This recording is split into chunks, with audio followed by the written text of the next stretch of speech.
Hey guys, and welcome to Straight to Amp, a Winnipeg music podcast. I am Brian. I am joined, as always, with DC and Alex. Today we are joined on air, I guess, whatever you want to call it, by Rylie from the Village Idiots. Dude, how are you? Live and in person. I'm very good. How are you? Man, we're kicking it. It's hot. It is hot. It's Little, hot. the Rosyln doesn't have air conditioning, so everyone knows. Before we start talking about it, the Rosyln has no air conditioning and no heat, but we make do in here somehow. Bring the heat. Yeah, you guys can bring it. So we're trying.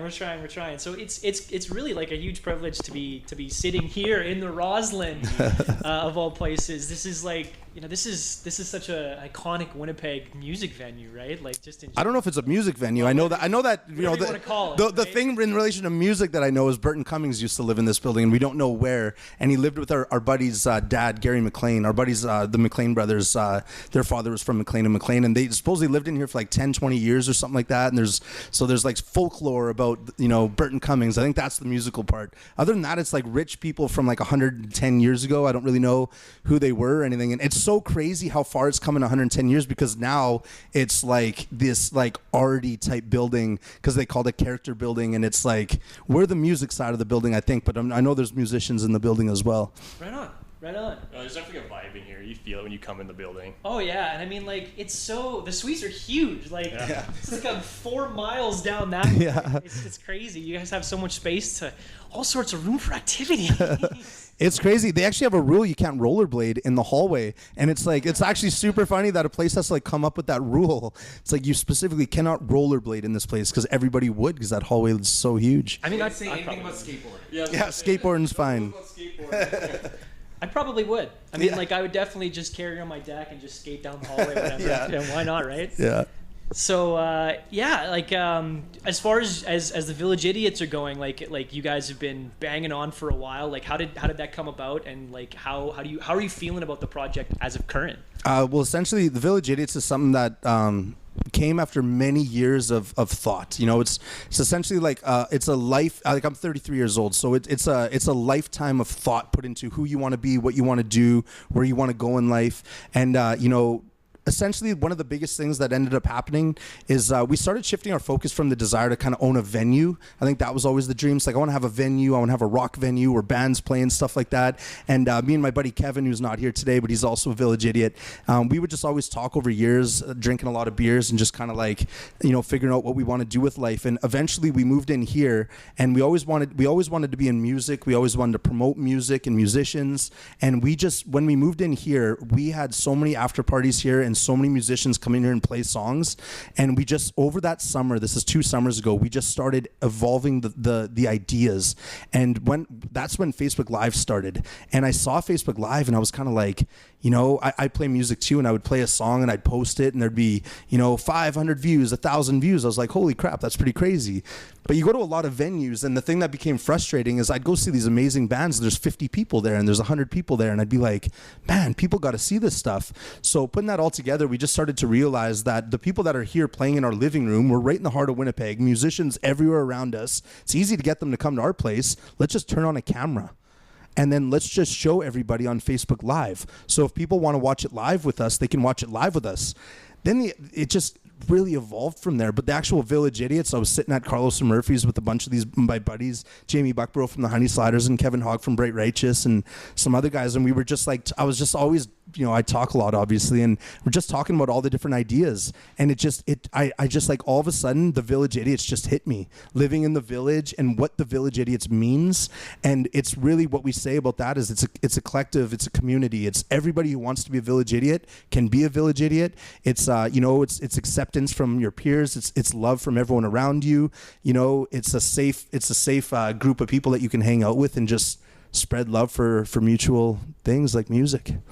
Yeah, I can definitely say that, like, live at the Rosyln, the Village Idiots just kind of embodies just this whole community. I don't know, the vibe. Whenever I come down here, it fits. And now you've got your apartment, you've got this place that just took it to the next level, where now being at the Rosyln, like, I always look at the Rosyln as, when I passed by it as a kid, I'd be like, oh, that's an old weird building. I hope no one died there. And then now I'm like, I need to go and check this place out. And like, it's 110 years old. 110 years old. Yeah. That's crazy. And what's crazy, it has the oldest elevator in Winnipeg on the other side of the building, and it's pretty crazy, like super old, crazy looking elevator. But anyway, that's our claim to fame in the building. Not the Village Idiots. It's all about the elevator. But when it comes down to this area, it's true. Even like the managers that live in the building, like it's crazy. Everybody says, how can you have full bands play in your living room?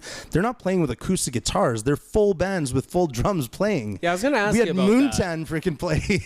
Like it's like you have these heavy bands as well. You know, we don't go too heavy, but like that's the line kind of. But everybody says, how do you do that? Well, the neighbors are all aware that we do it.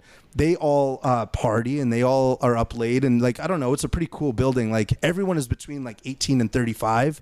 There's no like families. There's no real older people. There's no kids. Like there's no like families with kids that you're pissing off. Like and in our show, we decided. My buddy Scott Miller came up with the idea when I was first talking about it. He said, do it Wednesdays at 8:00. He's like, nothing else happens Wednesdays at 8:00, and he's like, everybody's gonna be available to watch it. You don't have to do it on a weekend. Don't do it at a time when people are busy. Do it when they're just sitting at home doing nothing. And then we're done at 9:15. So from our neighbors' perspective, it's like it's quiet right after that. So it's pretty cool. Do you guys kind of have that unwritten rule, like if you invite your neighbors, everything stays kosher? I don't know. I guess so. Yeah, we've definitely invited a bunch of neighbors, and like we would never say no to one. Like and we're also good people too. So when we walk the hallways, we definitely say, "Hey, how's it going?" And but yeah, anyone that wants to come, for sure. Like we obviously have limited space. So if day of the show you say, "Hey, can I come to the show tonight?" I'll be like, "Sorry, you can't." Like, or we have a very long list of people that want to come. As you see, we have about 15 people that can come watch the show live. Yeah. So that's another super cool thing is that it becomes another show. It's a live show in a living room, and for other people it's a show on Facebook Live. The people that come, we have new people every week. We don't just have our friends every week. We specifically have new people we don't even know come every week, and we invite them for free to come. They drink Torque beer for free. Like it's a super cool experience, it's just like it's an amazing thing to morph the live music in terms of like that you see in person. You're having a show every single Wednesday that people are coming and getting drunk at. It's pretty crazy. Yeah, definitely. I mean, you're wearing an Alex Daniluk shirt, and it was kind of really cool. Obviously not that he passed, but like to see how the music scene came together afterwards. And this is really just an extension of that, right? This is like the music Winnipeg scene just extending itself and becoming really strong and having a real feeling of togetherness. And you're facilitating that here, and that's such a cool thing. It totally is. And the story with that is that I never knew Alex Daniluk. I first saw the Revival like only like 3-4 years ago. And I don't even know if he was the drummer at the time, but I don't know. It actually wouldn't have been because it was only 3-4 years ago. And but I didn't know anything about them. But then I was like, holy, these guys are really good. Am I allowed to swear? Yeah. Fuck yeah. There we go. Obviously we can. It's like, are we on PBS right now? No. You're okay. This is a podcast. We're only in our 7th episode. You're all right. I went out. I like became a fan of the Revival. Then I went to another Revival show, and that was Shake and Bake with Attica Riots. Yep. And that was at the Pyramid. And I was like, holy fuck. I've been missing out on this scene because like I'm from Transcona, and then I lived in Fort Richmond, and I didn't know this scene at all. And I was like, those two bands became my favorite immediately. I was like, these guys are killer. And then I went to their like after parties with them and stuff, and then we just became friends. And now we're really good friends with those guys. And then the whole Alex D thing, I just found out. Like I was like shocked at like what they just went through recently after I met them. Like they just lost their drummer. They just got back, and then their dad is a big supporter of us, Boris, and he's like he's donated money to us. He's given us that beautiful rug right there that used to be in his mom's house. And but yeah, the whole Alex D thing. We did an Alex D tribute show on his birthday, like last year, not this past February, but the one before. And we had 13 musicians. We did a live at the Rosyln special with 13 musicians, all of Bright Righteous, just like Mike Ehrenberg, just tons of people, Dave Gagnon from Mise en Scene. And just, it was awesome, man. Just like people just jamming tunes, telling stories about Alex D. Yeah, I mean, Bright Righteous for sure, because Kevin was in that band with him. He was their second lead singer, right? So, and Attica Riots was like the rebirth of Inward Eye, I think. Yeah. Right? Yeah, so. Yeah, what's cool about Attica Riots is that I grew up watching Inward Eye because my buddy's band's from Transcona. My buddy's band was Girl Friday, and then another buddy's band called Young Lust back in the day. And I would only know really the bands that they would play with. I'd go to the zoo to watch their shows all the time and stuff. No, and R.I.P. the zoo. Yeah. And like I would just know the bands that they would play with. And Inward Eye was one of the bands like that coming up at the same time, and they always played together. So I watched Inward Eye a ton. And then a few years ago, I think it was Juno Fest, Attica Riots is opening for the Trews. I go to see the Trews at the Met, and I didn't know Attica Riots, and I'm there for Attica Riots, and I was like, "Whoa, that's Inward Eye!" And then they have a new singer, and then all of a sudden I was like just blown away because like the new like Bobby, I was like is pretty much like the singer. I was like, Inward Eye got so far in their career, but then they never quite got anywhere, which is super interesting, But they deserved it. They're so skillful, but then when you add Bobby into that equation with the same band, it's like that's another level now. Yeah, exactly. It's always really weird when bands are able to do that. That first Inward Eye EP was such a banger, and Shame itself is such a tight track, and it was really depressing to see them not get over the top. Yeah. Now with Bobby, like he just added an extra layer of depth to that band. Bobby literally just like comes here often, and he just sits down. He always grabs a guitar. Like he'll always grab a guitar if one's around and when one's around. And so here he'll grab one. And he'll be like, "Yeah, I just like wrote this afternoon," and he'll just like play this song, and it'll be just like the most amazing song you've ever heard, pretty much like every time. And you're just like. And you remember all the lyrics from this afternoon to that level. Like he's just a lyricist at heart, and he just flows songs. Like he just has songs for days. You tapped on something. We brought up the zoo. Yeah. And we've talked about this before of how there's a lot of venues like where bands would go to get their start and get out there, like the zoo, the Royal Albert, and those. R.I.P. Another R.I.P. And how these places have faded. That a place like this is kind of reviving a place to go and play and get their music out. Yeah, well, the number one goal typically of bands is exposure. I think it starts with the fact you just want to have fun, drink beers, and play on a stage and possibly get some money. It's like, that's pretty damn cool. I'm going to go play the zoo. I'm going to go play the Albert. That's pretty cool. Then when you get to a certain point in a band, now you're like, hey, I want to get somewhere. I want to be seen by people. And the key word is exposure. Everybody wants exposure. That's what you want as a musician. That's what you want an artist. You want people to hear your songs. You want people to see you play. Of course, you want to make some money, but a lot of bands, most bands don't make money. So it's really just that exposure. And what we're finding is that all these bands deserve to be seen. But from my perspective, if I have never heard of your band, then I'm not going to know how good you are. And then you might be playing a show for $10 and I see a poster. I just look right by the poster because it fits in the sea of all the other posters I'm looking at. But if I've heard of your band, that's exposure aspect. If I've heard of your band, I'll be like, oh, I saw those guys before. They were on live at the Rosyln. Now you're going to be more likely to actually go to that show. And that's what I really find is that what we're offering and what we're providing artists is exposure. We say to them, we're going to create this really high quality product that you can give to festivals, you can give to promoters, you can give to anybody. You want to go tour Europe, take this because they want to see you play. They don't want to go to YouTube and find some shitty video. This is a legit live video of your band. There's nobody else has that. We're essentially giving like a live DVD of your band. Growing up, that's the way I got my live shows, right? I get a DVD and I'd be like, whoa, it's the full show of them live, speaking and everything. It's real. It's talking. It's like it's not fake, right? Yeah. But most artists in Manitoba, in Winnipeg, what I would find is when I just saw a band playing and I was like, I want to go see live music tonight, I go on YouTube and I look them up. If there's no videos or anything, and I'll Google it. Mm-hmm. There's no audio, I go to the Facebook page. No Facebook page. Well, okay, but it's really just giving those bands the exposure and just, I love going to the shows, so I want people with me. You gotta love bands too that when they play live, they have their sound, and if they don't have a good sound, you're right. Why would you want to go and see them? Yeah. But if a band can be so true to that sound and not overproduced, then I think that's what makes the live show is the band performing how they perform live. And I mean, people want to go out. They want to go see live music and everything. But in today's day and age, we rely on the radio and on TV. So this is like a big reason why we do what we do. TV and radio don't play Winnipeg music. But I don't want to insult like UMFM, and I don't want to insult, U of W, and I don't want to insult any of them because they do CKUW. So they do play Winnipeg music, and they're great. They're fantastic. But we're talking about the masses. We're talking about like the people that are controlling our minds, the people that are like telling us what is cool, the people that are like the hit makers of the world, the radio and TV stations. They're a Winnipeg radio TV station, but they're not. Like, I mean, sorry, 92 City FM and 97. And I'm not trashing them at all. They're not a Winnipeg radio station. They're playing music from across the world. And they're not bound to play Winnipeg music in any way. No, I mean, like the CRTC does require all Canadian radio stations to play 35%. I think it's 15%. It's 35 for us at UMFM. I don't know if it's the same anywhere else. Like those major radio stations are like 10 or 15. That's not right.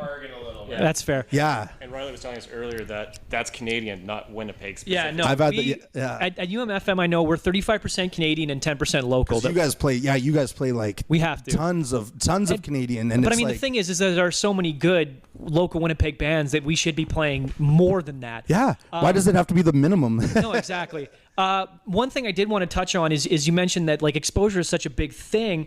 I spend a vast majority of my time at work looking for stuff to play, and it's just like a massive, like it is both easier and harder to get exposure now than it was 10, 15, 20, 30 years ago, because you can just go and find someone's Bandcamp page, or their stuff's on Apple or Google or Spotify. They'll have Facebook pages, but at the same time, like there's such a massive sea of stuff now that like how do you sort through that? How do you cut through that? And so like providing that, like you can go and be like, oh yeah, no, we have this Bandcamp page, but also check out this video that we did at Live at the Rosyln, and it helps people like because now you see it. Yeah. Now and also too, we've had a lot of people point out to us, like we never really looked at it this way, but we had a lot of people point out to us that Live at the Rosyns are being used on the resumes for bands to go on festivals and stuff like that, and we're like, wow, that's really cool. We've been told that on many avenues now. We're like, that's super awesome. The way people are finding music or that way, they want to see a live video and everything. They want that good product. But it's like the way that people find music now, you're right. There's tons of it online. There's tons. However, there's a lot of the artists that you find online, they never come to Winnipeg. They're almost like a figment of your imagination. Like they're like, I know there's somebody out there making this music, but they're not real to me. I can't shake their hand. I can't, go see them live. And what's beautiful about it is that if you narrow your searches a little bit towards Winnipeg, and that's what we've done, is we've narrowed it to Winnipeg for us. We focus on Winnipeg, although we are open to we've dealt with a couple people from outside of Winnipeg. I mean, Manitoba, really, it's Manitoba. But it's like, we'll deal with other bands too, but we just give that platform where people can know to come and just check it out. And if they've been on our show, they kind of know that, well, there's 700 bands around and there's only 25 bands per season on Live at the Rosyln. If they got on Live at the Rosyln, they're probably a pretty good band. It's almost like gives that credibility a little bit too to some of the bands, and bands are utilizing that. We've heard that. They've been saying, we've been on Live at the Rosyln, and it's kind of cool. It's such a nice Winnipeg touch to it, just to give them that, like, not only are they getting the exposure, but it's like, this is something that Winnipeg owns. You can't really take that away, and it's hard to duplicate, because how often you're going to find another Rosyln out there? Totally. And my belief is that I listen to the stuff on the radio that they make you listen to. Like, I mean, we can all admit that if you're, again, we're talking like mainstream radio, you want to go and listen to those radio stations, they're pretty much forcing it into your ears, the same song multiple times at the best times of the day that people are listening. They're kind of forcing you to idolize certain people. Not forcing you, wrong word, but you're idolizing people that are like kind of not real. They're not. And then when they come here, it's $300 a ticket, $200 a ticket, $100 for upper deck. It's kind of like, and then it's $50 t-shirts that cost them $6 to make. Like it's the corporatism that goes with art, and the corporatism that goes with art, it gets really annoying after a while. But then when you realize, and that's when I think the revival in Attica Riots was really, I always knew my buddies' bands, right? And I only knew the bands that were on the Power 97 class of every year, the 5 bands. Yep. So I knew those 5 bands because I listened to the radio a ton. So I would go to those 5 bands. Now the people playing with those bands, I would know their bands. That's how I would find out people. Now, to your point, people are finding it online. You find tons of information online. So how are you finding your music? I relied on radio. So I relied on radio before, and it was always Power 97 growing up. And now it's like people can go online and find this information like in a completely new way. And it's really fascinating. It means that bands got to be online, and they got to be knowing their shit and doing what they need to do online with social media. Yeah, exactly. That's something that I've dealt with in the past, because I try to talk to as many local bands on on when I can, and it's something that, you know, when I talk to bands like the Uglies and the Sitcom and Sitcom and Screaming at Traffic, Late Disappointment, like that's something that they're like, yeah, we just want to make sure that we've got something out online like immediately. And it's interesting how I find what it does to like the album cycle that you used to be, right? Like every single bands used to put out like albums every 2 years basically as clockwork. And that's because I had to go physically pick up that album. Exactly, and it's like, I'm not right? going to do this 10 times. Let's do one. Yeah. But put 10 songs on it. Right. But now with like the current release cycle, right? Like you're getting loads of bands that are releasing like small little shorts, EP after EP. Or one song at a time. Yeah, and that's, you know, I find that a little, it's nice to always have constant content, but it is also just a slight bit annoying at times too, right? I'm Like nostalgic. I like to sit down with a full album, listen to it beginning to end. Yeah. So if you give me 3 songs, I'm like, what else you got? yeah, I mean, I need more. Yeah. these are great. I love these songs, but I want more out of this, right? So yeah, like I don't want to, you know, if I'm going for a run or getting in my car, I don't want to put it on the iPod and be like, ah, shit, I've got to find some place to stop so I can change it. Yeah, there's one song, as opposed to just listening to the album. Where I separate just because I'm such a sampler. I listen to radio stations, and I've just gotten really into the online radio stations now. Yeah. Just Party platters. oh yeah, just give me everything and just give me a taste. So, Party pack. yeah. I'll sit down, I'll put YouTube on the background. So we're talking earlier about not Live at the Rosyln, but your other station or your other channel on YouTube, Sunroom Sessions. Yeah, I had to yeah. think about that for a second. Yeah. I got there. You got that before I got it. And it's the perfect way to just sit there and get such a dose of different variety of bands and skill sets and sounds, because I can't just pick one movie like that.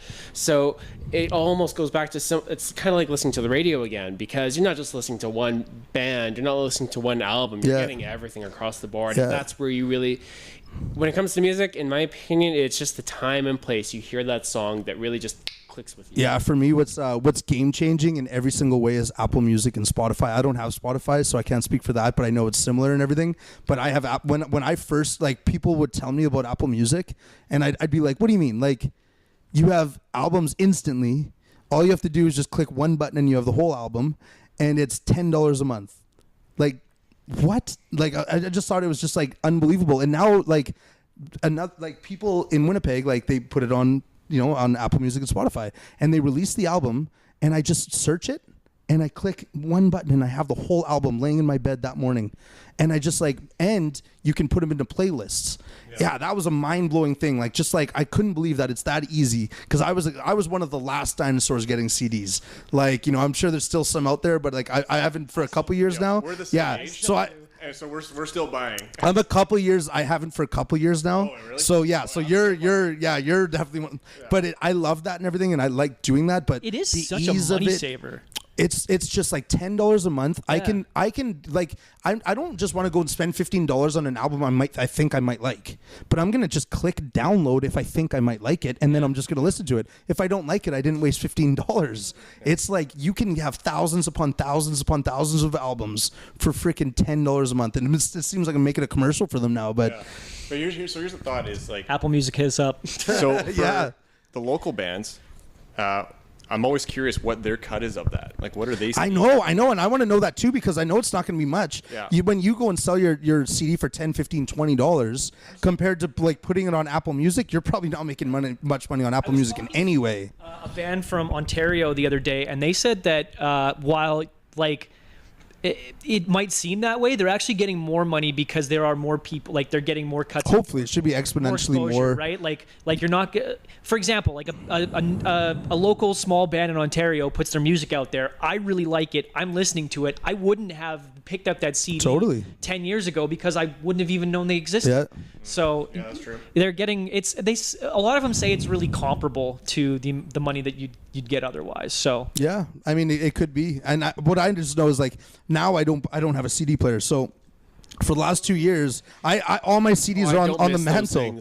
Look at the CDs on the mantle. And we have like this huge collection of Winnipeg albums on the mantle. Those are all Winnipeg. So we love it and we're super like happy about it. So every time we go to our CD release parties, our album release parties and stuff, we pay our $20. You know, it's always more expensive to support them and the making of the album. We're like proud about it. We take our album and we put it on the mantle, and then I get it on Apple Music. So I have every one of those on Apple Music. I mean, not everyone, but and then you make a playlist on Apple Music. Like the amount of Winnipeg music that I have on Apple Music, all I listen to is Winnipeg music. I'm so far gone from listening to anything else outside of Winnipeg because I believe I'm blown away by the skill of Winnipeg musicians. I've got the same thing. And then I can call them my friends. I see them like at bars every day, and I go out, and it's an amazing feeling to go out there and buy their T-shirt for $20 freaking, like $20 compared to 50 or 60. Like, man, I got so frustrated being like I'm a fan obviously of big name bands and stuff,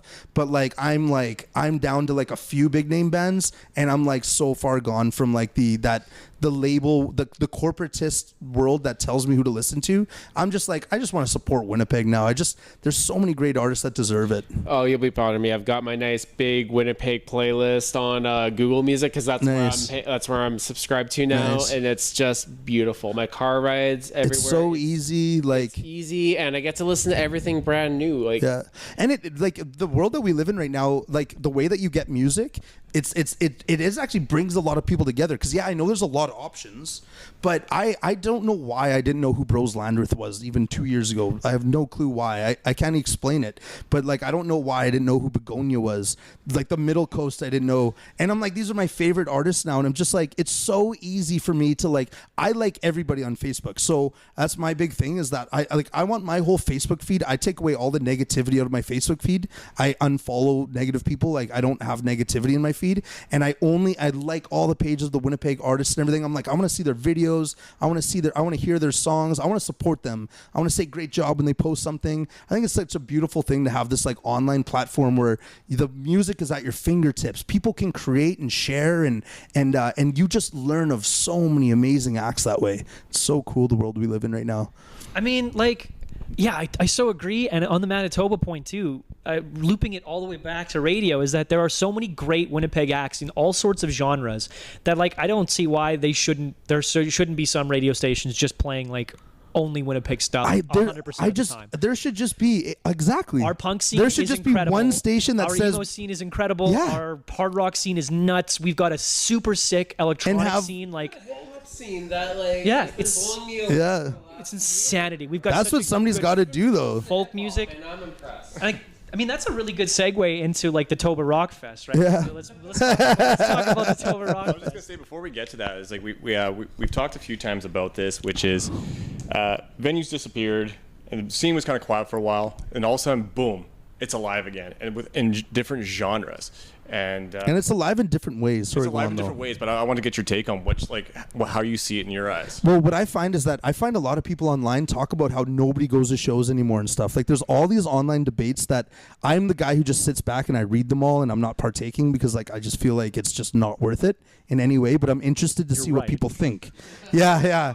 But I'm very interested to see what people think. Like, so I want to read them all. I want to be aware of what people say. But the ones that are interesting to me are that nobody's out there supporting local music anymore and all that stuff. And I'm like, I just don't even know where to begin. Like, I just think to myself, I want to type something out, but I'm like, I mean, some shows there's not going to be people at, right? Like there's like how many venues in Winnipeg? Every week there's shows. There's some venues that are 7 days a week music. Some shows are going to be shit and there's not going to be a lot of people. I played an open mic this winter with a band I was in, and when there's 10 people in the Sometimes there's 5 or 10. That doesn't mean that the scene is dead. There's go to these shows of these. There's a cream of the crop that have every show that they do is like near sellout, or there's a lot of people there. Yeah. Like, and it's fun out there. So I believe that the scene is thriving. I think it's diverse. I think it's unified. It's becoming unified. Like now, I know the other scenes in Winnipeg. I used to only be stuck in my scene, and I find that super cool. I know these other scenes, and I can go and meet them and support them, which is super awesome. Definitely. And I agree with you. Like, I go to 7-ish shows a month. I try to at least. And I think the only one over the past 6 months that was, like, dead was at the exact same time of one of the Vegas Jets games. Yeah, So, and I mean, there's Jazz Fest on these last couple weeks, and then there's Canada Day has all this stuff going on. There's so much going on that, of course, every show is not going to have hundreds of people. But if there's 30 people or 40 people or 50 people, it's not the end of the world. Like, it's still a show, and it's still all good. But that doesn't mean the scene is dead. You know, that's the last thing that means. It's cool. A few of the last few shows I've been to, whether it's at La Garage or the park or wherever it may be, I always see somebody wearing a Village Idiot shirt or something. Oh, that's awesome. Yeah, I'll shout out to all them. It's one of those, and it's the Comeback Kids Jets shirt. Those are the two. That's awesome. Ooh, so we should get a Village Idiots Jet shirt. Yeah. Yes. Oh, Yep. There we go. We're talking about, Kevin's been talking about getting like a Canadian flag implemented to Village Idiots, and I'm just like, I don't want that at all.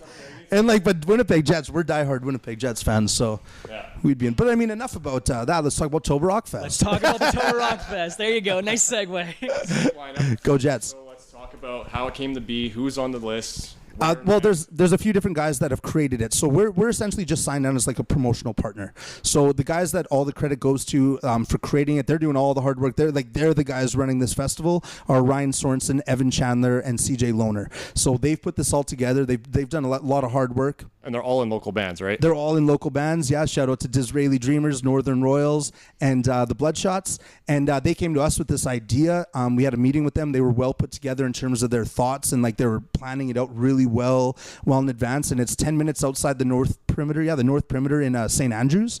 There's a sweet, I think they have a festival out there, Fall Jam or something like that, that they put on out there. And I think Ryan went to that festival and saw the potential. And he just had the opportunity to get Jet Set Satellite Reunion, and kind of based it around Jet Set Satellite Reunion. Econoline Crush was originally talked about was going to do it, and then that fell through, and then we got Bright Righteous. They signed us on, and we're like, just get Bright Righteous. Hell yeah, get like a wicked band like Jet Set Satellite, and then one of the biggest current hard rock bands, Bright Righteous, and then Moontan, Soulhound, Silence Kid, those three bands, Northern Royals, Disraeli Dreamers, and the Bloodshots are on there too. Exo Murda. It's going to be those guys are so good. It's just it's 9 bands, and I hope I named them all. If I missed any, I apologize. But it's 9 bands of the best Winnipeg bands, or some of the best Winnipeg bands, all on one bill. And kudos to them. It's on August 11th. It's only $40 to go to, so it's music from pretty much noon to midnight type thing. It's a full day festival, and you go to tobarockfest.com to buy tickets. I think they have them at Into the Music and at the Merch in Selkirk. Shout out to those guys. And they have them at a few different places at Quest Music. But yeah, it's going to be a killer time for sure. Jet Set Satellite's been 10 years, I think. Yeah, and that's what I was going to say. If you think about it, right? If a Jet Set reunion tour happened and they came back and were just playing a show at the Burt, you'd be paying $40 for that anyways. So get in on that and see all these super awesome local bands too, because they super deserve it. I love the Disraeli Dreamers, and Exo Murda is incredible. Those guys, they have such a cool aesthetic. They go up there in white shirts, black pants, and red suspenders, and they just kill it. Their drummer singer is the drummer from Bright Righteous too, so he's got to pull double duty that day. Double duty, but they're so killer. Such a good sound. Yeah. The other funny thing about this is people have been complaining for a long time we don't have enough outdoor events. Well, we got Folk Fest coming up. We got there's a whole bunch of other great live shows that happen now. This one. Yeah. So, ask and thou shalt Jazz receive. Fest, Show Fringe up. Fest, Jazz Fest, Osborne Street Fest. We're doing. We have the main stage here at the Village Idiots. So we have 13 bands playing the main stage. It's called the Village Idiots stage this year, and so we programmed it. We're managing it, and I mean it's so much free music. And the Forks is awesome every single year. Go see Mise en Scene at the Forks this year because they're playing with Symphony Orchestra. So on the main stage right before the fireworks. So that's gonna be super cool. But yeah, man, there's tons. But then even there's Rainbow Trout Music Festival. There's Harvest Moon. There's Hoot Owl Festival, which is taking place at the same place Shine On, and it's at the same place, but just by new people, and we're kind of involved in that too, and that's gonna be super cool. But yeah, Icelandic Festival, Rock in the Fields. Isn't it absolutely crazy though? When you hit Winnipeg summers or Manitoba summers, it's unbelievable. I miss tons of awesome shows in the summer.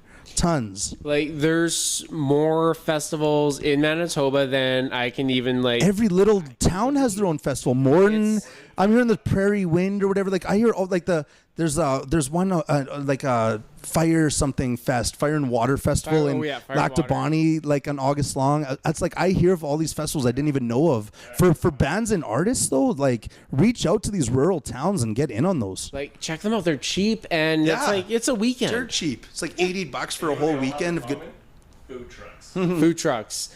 Not always. And beer. Yeah. I mean, food trucks are really, really good. I've got an idea for a food truck. I'll save that for a different time.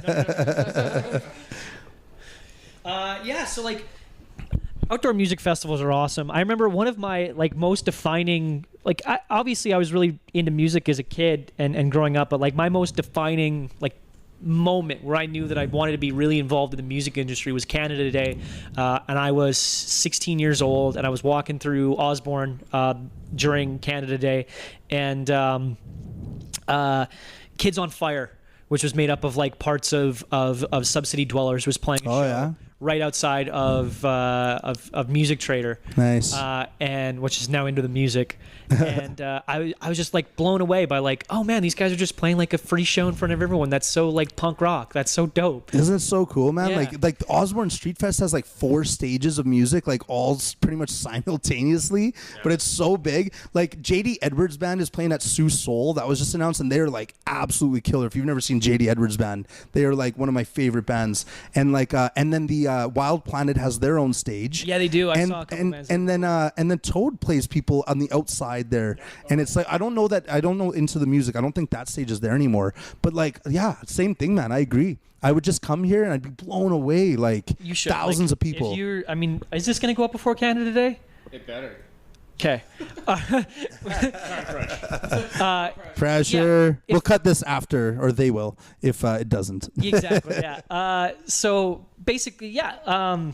If you have the chance on Canada Day to get down to any place, I would recommend to getting down to here to check out everything that's going on music-wise, because it's going to blow your mind. Yeah. The atmosphere is insanity. Like there's people just hanging out a window, just chilling out. People invite people into their houses to just hang out and chill. I'm serious. It's great. There's thousands of people, like there's like 70,000 people or something like that that come to through. catch food. There's all kinds of good deals. Street set up for different type of merchants, and the best music that Winnipeg has to offer all day. That's probably the only street that gets shut down on Canada Day. I think so. Yeah. I believe so, yeah. And it's like, for me, it was always between here and the Forks. Like I would always like, Manitoba Music does a great job of putting on great bands at the Forks. A lot of my friends' bands play there, and like, you know, wicked bands. And here though, it's like, yeah, and it's only a 20-minute walk. So I would always do both, man. Like come down here, walk up and down it a bit. The schedules are so great. Like Wild Planet has wicked bands playing too. I'm blown away. Like obviously I want everyone to come to our stage, but yeah, soak it all in. Go support all these bands. Go look up all the schedules online, like for all these different venues and places, and check these bands out. It's like our own little mini Winnipeg Warp Tour. Yeah, exactly. And it's free. Isn't it crazy that you're getting all this for free? Yeah. Holy shit. Like all these bands are playing for free. I think actually Screaming at Traffic, the Jacques from Screaming at Traffic, who's like the runner, I guess, or whatever you want to call it, the focal point from Counterintuitive right now. He's planning on doing something next year. I don't want to spoil too much, but I think he's planning on a punk rock fest, like a prairie punk. Do you know one thing that sucks for us, like talking about live at the Rosyln, going back to that, is that bands like Screaming at Traffic and just like an exorbitant amount of awesome hard rock punk bands, metal bands, it's just like we're still in a living room here, and it's like we've always asked bands to somewhat strip down and everything, and we can't really have heavy drums like nonstop doing this. Oh, and Stefan is an absolute madman. We've had those guys reach out to us, and like lots of those bands, and you know, I love hard music, so like I've always been into hard rock and like metal, but I have a very eclectic mix, and there's no disrespect to those guys. But what's actually really cool is that somebody called Red Tie Productions, Clint from there, was on our show with his band Wrecking So. He loved the idea so much, and he created something for hard rock bands called Red Tie Live, and we've done 3 episodes with them. Actually, we're just helping him out, kind of like, you know. And he was actually you know, when he created it, he's like, are we stealing your idea and stepping on your toes? I'm like, yeah, you're stealing our idea, but you're not stepping on our toes. It's a great way to do it, you know, because like we like bands like that, like that's the one thing that kind of sucks for harder rock bands, that they're not getting that exposure. My same thing I say about the bands that we have on Live at the Rosyln. I really wish we can feature them more. We just don't have a platform really where we can feature the harder bands. Like we'll get evicted eventually, you know. So like it sucks that we can't have bands like that on. Yeah, totally. but you are doing a really good thing, and you're doing it an incredibly good job at that really good thing. So Thanks. keep doing what you're doing. Like, don't Appreciate that. Don't change it. Yeah, when you're saying lines like people are played live at the Rosyln on their resume, you know. It's crazy. Like, that was surreal to hear. Somebody told me, Ashley Benyers from Winnipeg Music Project, who's at 101.5. She reached out, and yeah, shout out to her. She's awesome, and she does a great service for local musicians. But I remember her pointing out that that like bands did that at some seminar she was at, and I was like, holy shit. And it was like for trying to get on European tours and everything, and I thought that was so cool. I was like, because it makes sense, you know, we're giving them this high quality product, we tell them to use it, we love it. Yeah. So it's awesome. Did you want to talk about the Sunroom sessions at all? Like, oh yeah, when it came down to the Sunroom sessions, we had like 200 bands reach out to us for Live at the Rosyln. We want to support everybody in Winnipeg. We're really just trying to do a service for Winnipeg artists and musicians. We don't want to discriminate in any way. We want to involve as many people as we can, and it was our way of just hammering out as many singer-songwriters in our Sunroom as we possibly could. Last summer we did 34. We did 3 every single Wednesday, and then we released them on Monday, Wednesdays, and Fridays throughout like September, through like August, September, October, leading up to Live at the Rosyln. And it was so great to have so many different artists that, you know, a lot of the artists didn't have bands yet. They're brand new. They just have a few songs, but they have so much skill and talent. Like, so you can't do them live at the Rosyln, like a full episode based just on them. That's, you know, but we were able to do those Sunroom sessions. You just go to our YouTube channel. The YouTube channel is the best way. Just, we have everything on there, even Live at the Rosyns. And you check out so many amazing musicians. Obviously, like us on Facebook too. They're all there too, all the videos. But it was so cool to have all those people just playing, because Raw was the initial idea for Live at the Rosyln was all acoustic. We never planned to ever have drums in our living room. The first band showed up with a drum set, and we were like, it's supposed to be djembes or freaking cajones. Like, what is this?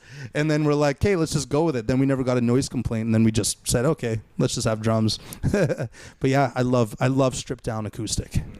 I mean, I agree with you so much. There's so many cool bands that have done acoustic stuff. That hard rock bands. Like, I want the hard rock bands to to do acoustic versions. Like, they have Guitar Center has like tons on YouTube, and like really hard rock bands that do like wicked versions of their songs. So that's what we wanted, and unfortunately we wouldn't get that. Like, I guess it takes a lot of effort and time to put into it. But yeah, any band who wants to do that, like, we're into that. We want to see that. And like, there's just something special that you have a perfect atmosphere set for Sunroom sessions. It's outside. You've got a beautiful room for it. And I don't know. It's basically everything I've ever kind of like thought about when I wanted to start this podcast. I'm like, I want to see something really just unique from the Winnipeg music scene, something really just like personal, and you created it in your bloody living room and your spare room. So it's still surreal. Thank you. Question. Like, you've mentioned before that all these bands are requesting to come in here and do this and that. Like, is there one band that is like on your bucket list to have play? Probably Rosyln. It's Rosyln and Begonia. Those are the two that, like, hopefully for season 3 we will make happen. We've had contact with them. Like, I've met them a few times now, and it's invite me to those shows, please. Yeah. I haven't seen Begonia since the Royal Canoe, and I just saw her the other day at the Forks. She was the surprise artist at Pride Day, so she played a full free set there. Talk about more free music, and then after that, we were at the King's Head Pub every Sunday, and we had Curtis Newton. We're not doing the King's Head Pub anymore, though. We did 13 in a row. Like, we did like a residency there, and we had Curtis Newton and friends playing, and we called it like the Pride After Party. And then Dave and Joey from Rosyln showed up, and then they went up and played like 4 songs, which was super cool. We went live on it, and it's on our Facebook page, but that was awesome. And then so I was, of course, in their ear a little bit, and like not drunkenly bugging them, but I was like, yeah, we're gonna get you guys live at the Rosyln. Dave actually came to our William Prince episode. Him and his wife came to the episode, so they saw it up front and close and person. They're aware of what it is, and but yeah, I want Rosyln and Begonia. They're just like 2 of my favorites. Yeah. You just kind of quickly shut that one down there. I was about to ask you about the King's Head revival. Oh yeah. So we did. That was just something that they King's Head was the main sponsor of Live at the Rosyln for our last about 13 episodes. So then they used to have Sunday nights with all the King's Men. And it was super awesome and everything. And they wanted to like revive it. They wanted our help. So it was like we did like a 12-week kind of like we guaranteed 12 weeks together. And then we just like it was like 5 different bands, but it was like rotating of a few different bands, and it was just a matter of just like throwing a party and trying to revive that, get people back there on Sunday nights and everything, and yeah, so we're gonna start probably back up after the summer. We just all agreed. Yeah, we all agreed. We were like doing it all summer. There's so much going on in the summer, and like them over there at the King's Head, they're super busy with tons of stuff going on. Same World Cup thing right now. Yeah, World Cup, like they're working crazy hours, and us too. We just have so many things going on. We're like, it's hard to do every single Sunday, like when you have tons of other options. So it's hard to put on shows on during the summer, that's for sure. Well, that place was always my go-to, especially as I was going to college. Yeah, and I went to college around the corner, so it was like every Friday it was like go to the King's Head. Sundays we would go watch all the King's Men. Nice. So I'm really glad that you guys have brought that back out. They have a new owner now. The other owner, I think, had some health issues, and that's new owner Chris is great to deal with. Like, awesome. The team there is so good. Like, they have such great employees there, and Chris has supported us so much, and they have such a great team of people there. I love the King's Head. That venue, the music up top there, huge spot. Like, it's wicked sound. I love it there. Well, hopefully I'll get to check you out at some point in time. Hopefully we all can. Is there anything else that you wanted to bang out before we head on to like our plugs and wrap-ups? Not really. I mean, I just want to make sure that everyone knows, like, go check us out on Facebook and everything. If you're in a band and you want to be on our show, just like reach out to us. We'll always respond. And then of course, shout out to Joey Senf, who does our videography and our photography. She's amazing. Kevin Ripe, who's out on the golf course right now. He would have loved to be here, but he loves doing these things as well. He just knows I talk so much. That's the first thing he'd say. He wouldn't get a word in anyway. And shout out to Mike Osakoya and Captain Morgan Coates.